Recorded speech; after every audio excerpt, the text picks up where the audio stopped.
तारा आपल्याला प्रकाशमान होत नाही, आकृतिबंधात जोडता येत नाही. ओळखीच्या वाऱ्या तुझे घर कुठे सांग, गरुडाच्या पंखांमध्ये डोंगराची रांग, निळे निर्झरणी अग सारणीचे राणी, खडकाच्या डोळ्यालाही येते कसे पाणी. दगडाला पाझर फुटतो म्हणतात ना ते, की खडकाच्या डोळ्यालाही येते कसे पाणी. जुईबाई तुम्ही सांगा मनातले पाप, जाईबाई तुम्ही सांगा मनातले पाप, कळ्यांची ही फुले होती कशी आपोआप. कळ्यांची फुलं कशी होतात आपोआप. जुईबाई तुम्ही सांगा मनातले पाप, कळ्यांची ही फुले होती कशी आपोआप.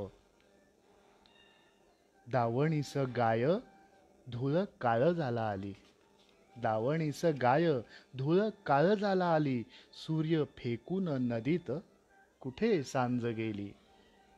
खांद्यावर कसे बसे त्याचे रंग किती ओले, पाखरांच्या सारखाचं वारियाने डोले. झाड मध्ये आले होई वाट नागमोडी, झाड मध्ये आले होई वाट नागमोडी, उडे पोपटाचे कान पिंजऱ्याला कडी. ओळखीच्या वाऱ्या तुझे घर कुठे सांग, ओळखीच्या वाऱ्या तुझे घर कुठे सांग.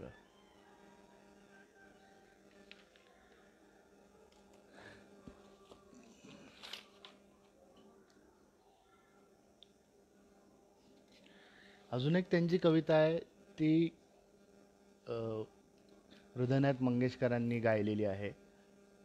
फुंकर नावाची कविता आहे ती मूळ. घर थकलेले संन्यासी हळूहळू भिंतही खचते, घर थकलेले संन्यासी हळूहळू भिंतही खचते. आईच्या डोळ्यांमधले नक्षत्र मला आठवते, ती नव्हती संध्या मधुरा, ती नव्हती संध्या मधुरा, रखरखते ऊनच होते.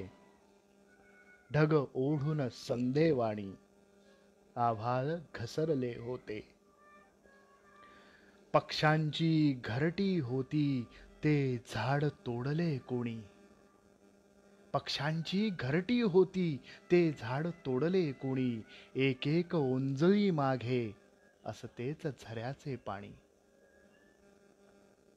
ते पक्ष्यांची घरटी होती. काय काय काय काय प्रतिमा आहे बघा तुम्ही, किती सुंदर वर्णन आहे पक्ष्यांच्या घरट्यांचं. की पक्ष्यांची घरटी होती ते झाड तोडले कोणी, एक एक ओंजळी मागे असतेच झऱ्याचे पाणी. मगाशी मी जे तुम्हाला सांगितलं बघा, की मी भिवून अंधाराला अडगळीत लपून जाई, मी भिवून अंधाराला अडगळीत लपून जाई. ये हलके हलके मागे त्या दरीतली वनराई. ते बालवाटीचे रडणे तळहात कावळे खुडती, ते बालवाटीचे रडणे तळहात कावळे खुडती. आईच्या माहेराहून कुणी वेडी आली होती, आईच्या माहेराहून कुणी वेडी आली होती. भीतीने बावरलेल्या, भीतीने बावरलेल्या शब्दांच्या संध्याकाळी मी विसरून मोजत बसतो कवितेच्या माझ्या ओळी.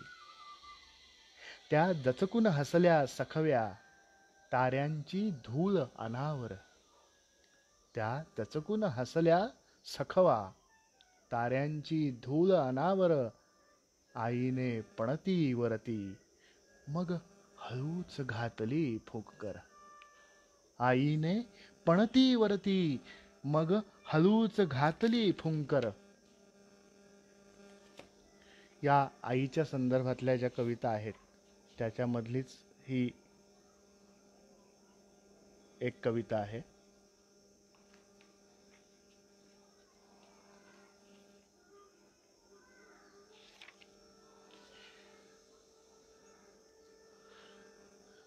असं म्हणतात की आरती प्रभू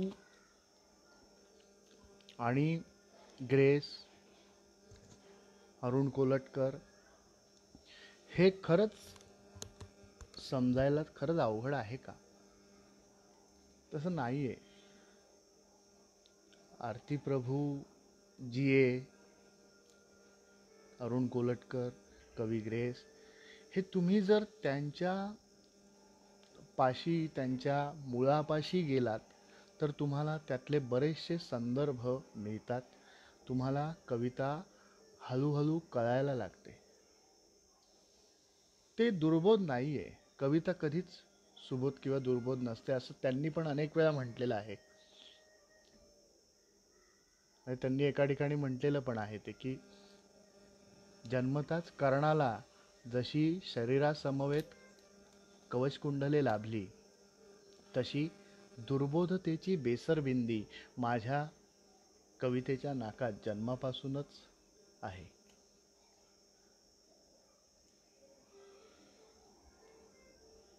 जेव्हा आरती प्रभू गेले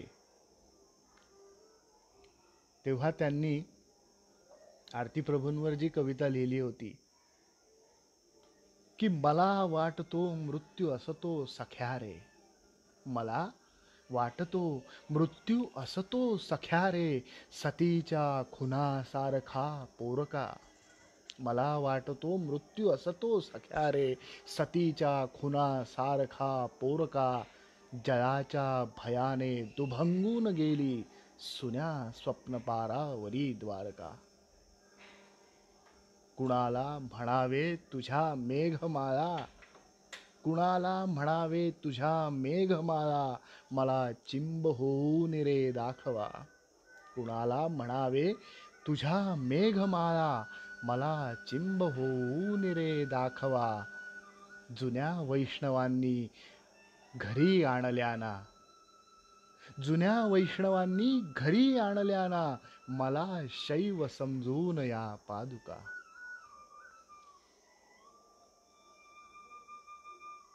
समुद्रावरी मी तुला एकदा रे, समुद्रावरी मी तुला एकदा रे, दुपारीच वालूत ओवाळले.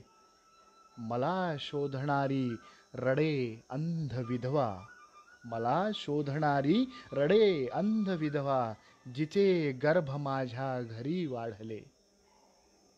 तुझा मंद पावा, तुझी दीर्घ राने, तुझी ज्ञानदेवी जी आर्द्रता. तुझा मंद पावा, तुझी दीर्घ राने, तुझी ज्ञानदेवी जी आर्द्रता. तिच्या सावलीचे निळे चंद्र माझी पुन्हा मागती का मला संहिता. तुला पुन्हा मागती का मला संहिता. असा एक सूर्यास्त अंगावरी ये, मला वाटते मीही भारावलो. असा एक सूर्यास्त अंगावरी ये, मला वाटते मीही भारावलो. दिवे लागणीच्या तुझ्या खिन्न वेळीच हे गाव सोडून मी चाललो.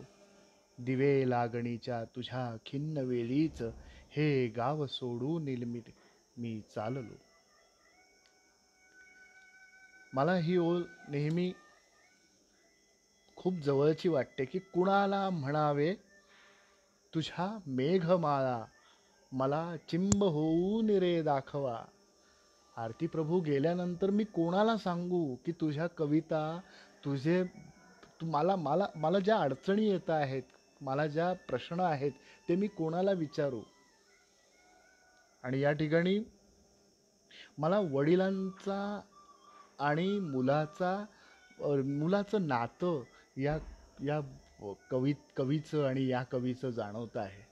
म्हणजे आरती प्रभू आणि ग्रेस वडील मुलाचं नातं असल्यासारखे ते म्हणतायत की कुणाला म्हणावे तुझ्या मेघमाळा, मला चिंब होऊन रे दाखवा.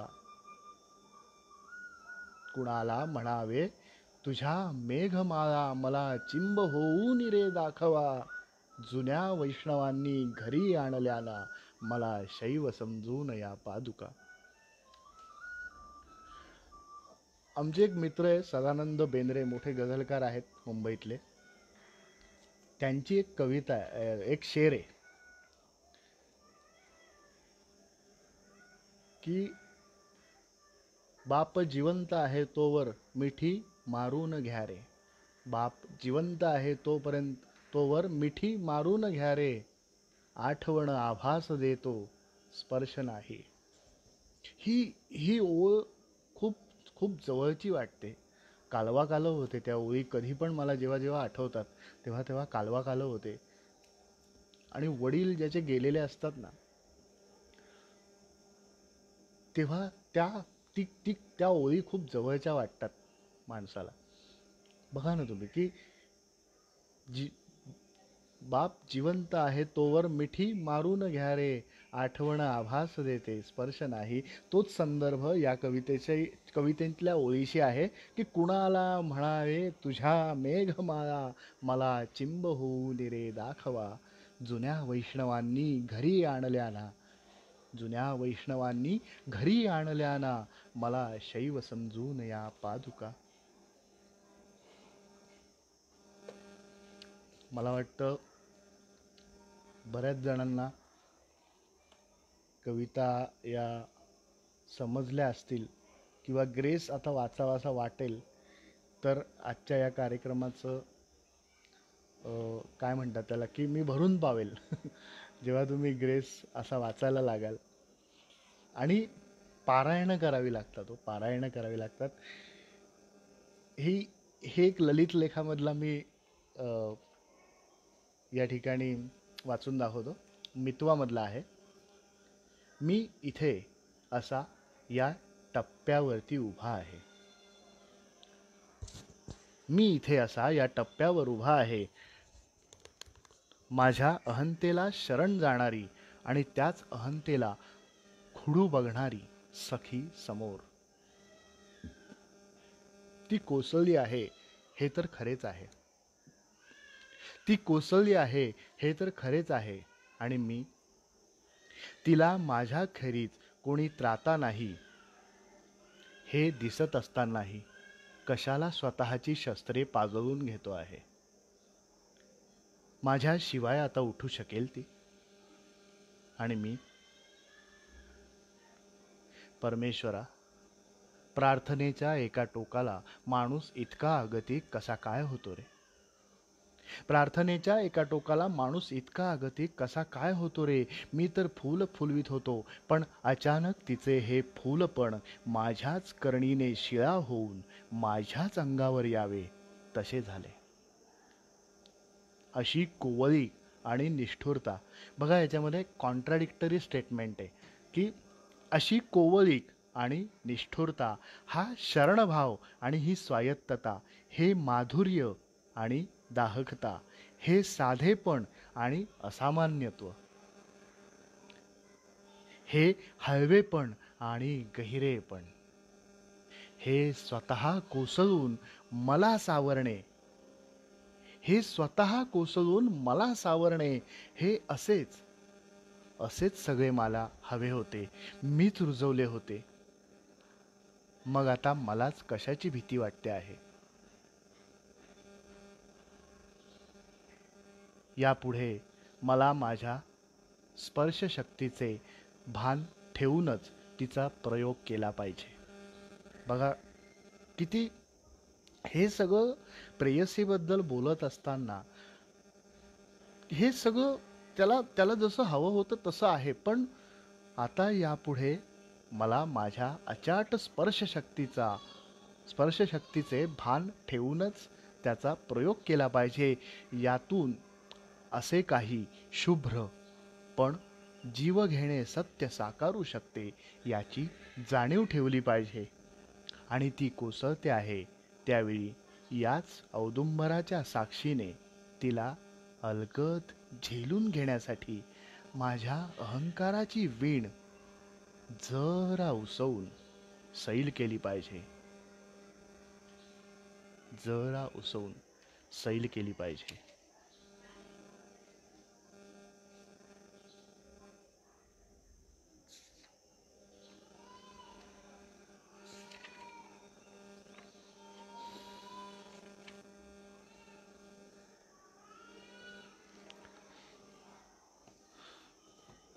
अजून एक त्यांची कविता शेवटची आपण सादर करतोय. हे आत्मनिवेदन आहे, कविता नाही. थोडं एका मुसळधार पावसाच्या रात्री परमुलुखात एका मुसळधार पावसाच्या रात्री परमुलुखात रेड रिव्हर व्हॅली सॉन्गची हिंस्त्र करून टेप ऐकली चर्चमध्ये. तेव्हापासून तेव्हापासून मेंदूची एक एक पाकळी कळतेच आहे.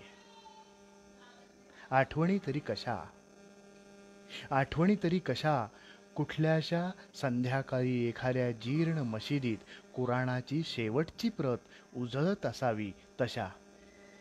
नाहीतरी कसे नाहीतरी कसे दुःखाची भरजरी तिरीप डोळ्यांवर चालून आली की मीही एखादा उखाणा घालतोच. वेदनेचे सुलभीकरण करण्यासाठी तिचा अपभ्रंश मी करीत नाही. मी द्वैती. तपशिलाला महासिद्धांताचे रूप देण्याची ताकद माझ्यात नाही. मोडलेल्या प्रार्थनांची वीण उसविणारा एखादा फकीर मला सापडेल.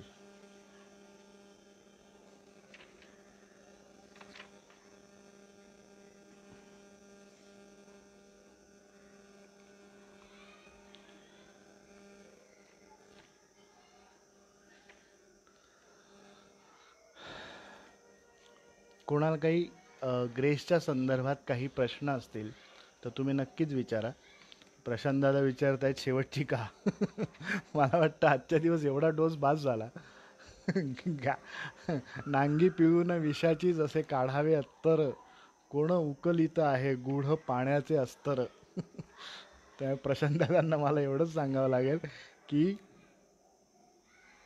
आज जेवढा ग्रेस कवी उद्धृत केला आहे तेवढा पहिले अभ्यासू आणि नंतर पुन्हा अजून काही कविता मी घेऊन येतो. त्या पुन्हा नव्याने मलाही समजतात आणि त्या रसिकांनाही समजतील.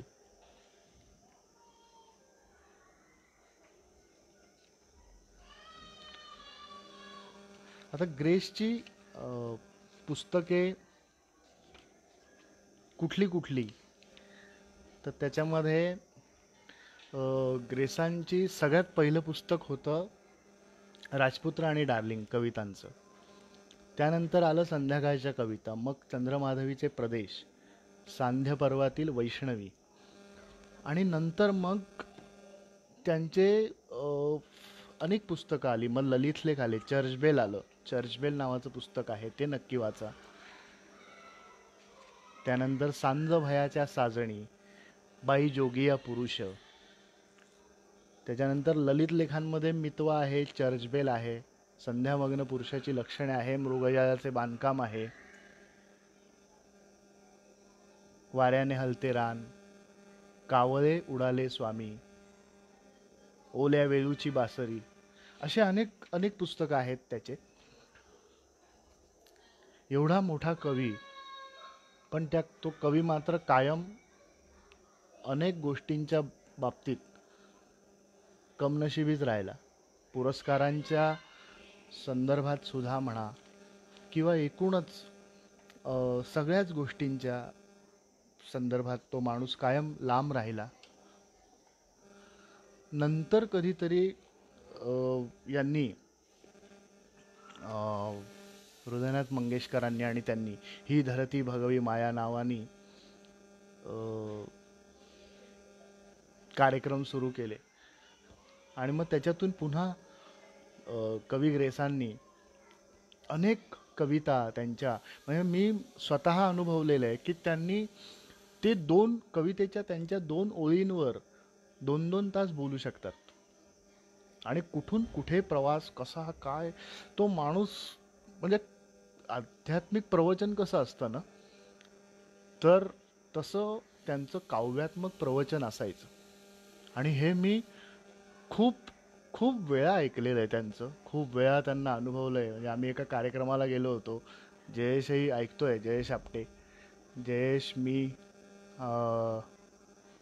एक तो किस्सा तुम्हाला सांगतो त्यांच्या संदर्भातला की जयेश, मी त्याच्यानंतर अपर्णा क्षेमकल्याणी आणि पंकज क्षेमकल्याणी आम्ही असे त्या कार्यक्रमाला गेलो होतो आणि ग्रेस रामदास भटकळ वगैरे असे सगळे त्या कार्यक्रमाला आलेले होते. आणि कार्यक्रम होता तो केशवसुतांच्या घरी. आणि तो इतका सुंदर अनुभव होता की आम्ही नाशिकचे आनंद जोरवेकर जे कवी आहेत त्यांचं पण आपण कविता सादर करणार आहोत. तर त्यांच्या कविता आम्ही सादर करत होतो आणि ग्रेस, रामदास भटकळ, मधु मंगेश कर्णिक समोर बसलेले होते. त्यामुळे ग्रेस यांना अनुभवण्याचा, त्यांच्या तोंडून बरंच काही ऐकण्याचा मला खूप वेळा अनुभव मिळाला. या सगळ्या गोष्टींचा मी भाग्यवान समजतो की अशा प्रकारचे मोठे कवी आपल्याला थोड्या काळ का होईना आपल्याला अनेक वेळा लाभले. त्यांच्या बाजूला उभं राहिलं तरी ना अशी ती कविता जाणवते. म्हणजे मी त्यांना जेव्हा घरी भेटायला गेलो होतो तेव्हा सुद्धा त्यांच्या घरामध्ये मी त्यांच्या कविता वाचलेल्या असल्यामुळे मला त्यांच्या कविता घरातल्या वस्तूंमध्ये देखील अनेक संदर्भ मिळत होते कवितांचे. त्यांच्या अप्रतिम घर होतं त्यांचं. थोडंसं असं गूढ वगैरे होतं पण खूप खूप छान होतं सगळं. ते मस्त होतं.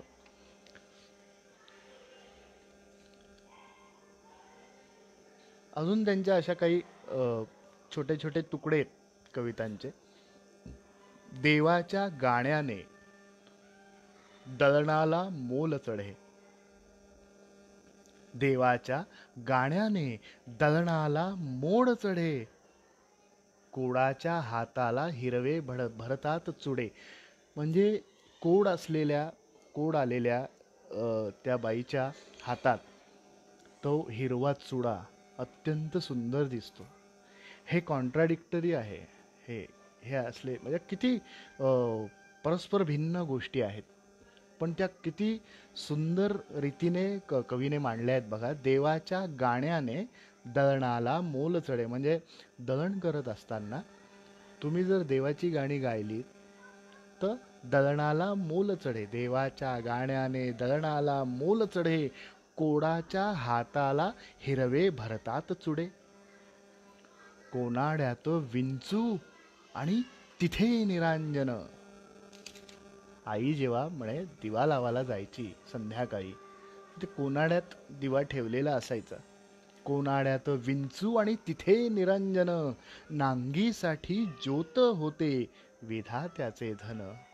नांगीसाठी ज्योत होते विधात्याचे धन.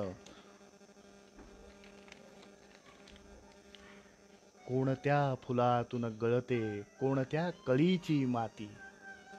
कोणत्या फुलातून गळते कोणत्या कळीची माती. वाटेत झरा उचलाया दगडाची लागे छाती. म्हणजे हा संदर्भ आता इथं पुन्हा मला रामायणातल्या अगस्त्य ऋषींचं हे आठवतं, संदर्भ आठवतो की कोणत्या फुलातून गळते कोणत्या कळीची माती. वाटेत झरा उचलाया दगडाची लागे छाती. कोणत्या फुलातून कोणत्या कळीची माती. आपण जेव्हा निसर्गाकडे बघतो तेव्हा मोगऱ्याच्या झाडाला मोगराच येतो. गुलबक्षीला गुलबक्षीचं फुलच येतं. जास्वंदाला जास्वंदाचंच फुल येतं. हे कसं एकाच मातीत रुजून कसं हे कसं जन्माला कसं येतं. म्हणून कोणत्या फुलातून गळते कोणत्या कळीची माती. वाटेत झरा उचलाया दगडाची लागे छाती. इथे अगस्त्य ऋषींचं संदर्भ अशासाठी आहे की एक वेळ खळाळणाऱ्या नदीला सामोरं जाता येईल. उधाणलेला समुद्र अंगावर घेता येईल. लाटांच्या खाली आपले अस्तित्व नष्ट करता येईल. पण वाटेत झरा उचलाया दगडाची लागे छाती. तो जो झरा असतो ना, त्याचं मूळ सापडत नाही. बघा तुम्ही, झऱ्याचं मूळ कधी सापडत नाही. वाटेत झरा उचलाया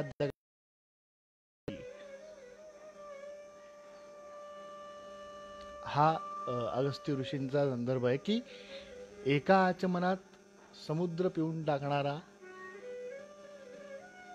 अगस्त्य ऋषी, इथे इथे मला त्यांचा तो संदर्भ जाणवतो. वाटेत झरा उचलाया दगडाची लागे छाती. दगडाची छाती लागते हो.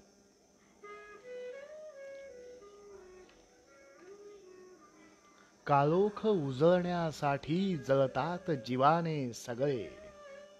काळोख उजळण्यासाठी जळतात जीवाने सगळे. जो वीज खुपसतो पोटी तो एकच जलधर उजळे. उजळण्यासाठी जळणे आलेच, पण जळणारा प्रत्येक जण उजळून निघेलच याची शाश्वती मात्र देता येत नाही. काळोख उजळण्यासाठी जळतात जीवाने सगळे. जो वीज खुपसतो पोटी तो एकच जलधर उजळे. म्हणजे वीज एखाद्या, बघा तुम्ही पाण्यावर वीज पडल्यानंतर तो किती उजळल्यासारखा दिसतो, किती उजळून निघतो. तसं काळोख उजळण्यासाठी जळतात जीवाने सगळे. जो वीज खुपसतो पोटी तो एकच जलधर उजळे. अजून एक या ठिकाणी मला संदर्भ आठवतो त्यांच्या याचा, की चरागा करके दिल बहला रहे हो क्या जहां वालो. चरागा करके दिल बहला रहे हो क्या जहां वालो. अंधेरा लाख रोशन हो उजाला फिर उजाला है.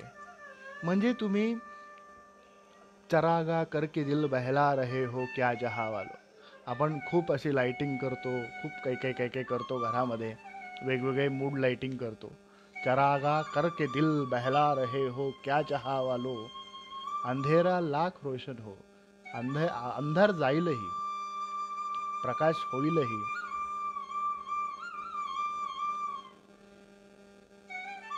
पण खऱ्या स्वयंप्रकाशानेच आपण उजळून निघतो.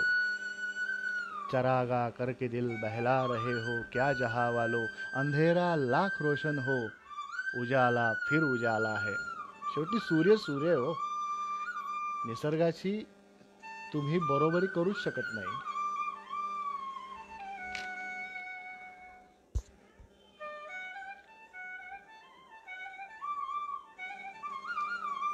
आणि शेवटी कसं आहे की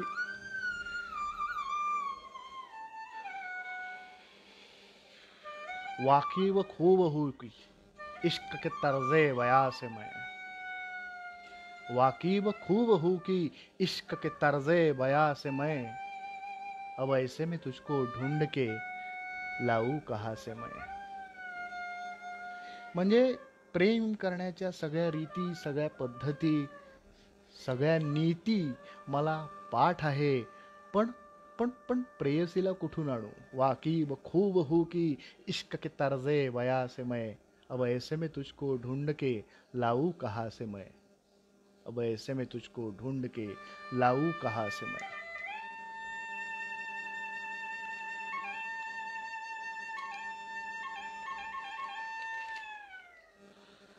आता एक संध्याकाळच्या कविता यातली एक कविता सादर करतो आणि आपण इथे थांबूया. क्षितिज जसे दिसते तशी म्हणावी गाणी. क्षितिज जसे दिसते तशी म्हणावी गाणी. देहावरची त्वचा आंधळी छिलून घ्यावी कोणी. गाय जशी हंबरते तसेच व्याकुल व्हावे. गाय जशी हंबरते तसेच व्याकुल व्हावे. बुडता बुडता सांज प्रवाही अलगद भरून यावे. बुडता बुडता सांज प्रवाही अलगद भरून यावे. कोणाला काही प्रश्न असतील तर तुम्ही विचारू शकता.